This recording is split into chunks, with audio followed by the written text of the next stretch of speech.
ஒரு விஷயம் சொல்றேன் கேள். ராமாயணம நிறைய பேர் புராணா என்று சொல்றாங்க. அதை கேட்கும்போது எனக்கு மிகவும் வருத்தமாக இருக்கிறது. ஏனென்றால் நம்ம கல்ச்சர் பற்றி நமக்கே கிளாரிட்டி இல்லை.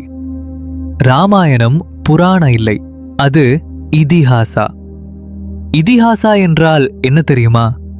இதி ஹ ஆஸ், அதாவது இப்படி நடந்தது என்ற அர்த்தம். அதாவது ராமாயணம் ஸ்டோரி இல்லை, இது நடந்தது, இது ஹிஸ்டரி. இப்போ ஒரு சிம்பிள் क्वेश्चन, வேர்ல்ட்ல இதிஹாசஸ் எத்தனை இருக்குன்னு தெரியுமா? 2. இவை ரெண்டும் வேர்ல்ட்ல மிகப்பெரிய லிட்ரரி ஒர்க்ஸ்.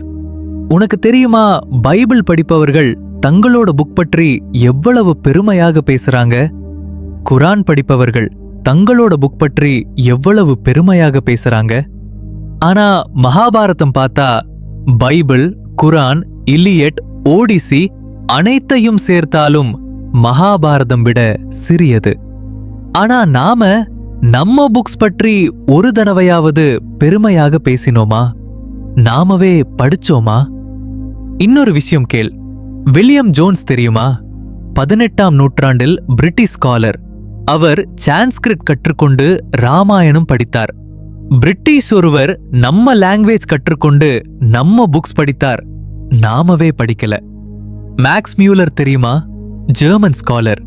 அவர் முழு வேதாஸை டிரான்ஸ்லேட் செய்தார், 50 வால்யூம்ஸ் ஆக. ஃபாரினர்ஸ் நம்ம நாலேஜுக்கு அவ்வளோ வேல்யூ கொடுத்தாங்க, நமக்கே தெரியல. இன்னும் ஒரு ஷாக்கிங் பாயிண்ட், ராமாயணம்ல சொல்லப்பட்ட வேல்யூஸ் இன்றைய மாடர்ன் சைக்காலஜில அதே பிரின்சிபிள்ஸ் சொல்லப்படுகிறது. ராமாஸ் லீடர்ஷிப் ஸ்டைல் ஹார்வர்ட் பிசினஸ் ஸ்கூல்ல கேஸ் ஸ்டடியாக படிக்கப்படுகிறது. ஹார்வர்ட்ல படிக்கிறது நாமவே படிக்கல, அதுதான் நம்ம பெருமை. ஆயிரக்கணக்கான ஆண்டுகளின் நாலேஜ் நம்மிடம் இருக்கிறது, ஆனா நமக்கே தெரியல. இன்னும் நிறைய இருக்கு, ஃபாலோ பண்ண. நம்ம ஹிந்து ஹிஸ்டரி பற்றி ஸ்டெப் பை ஸ்டெப்பாக தெரிஞ்சுக்குவோம். ஜெய் ஸ்ரீராம்.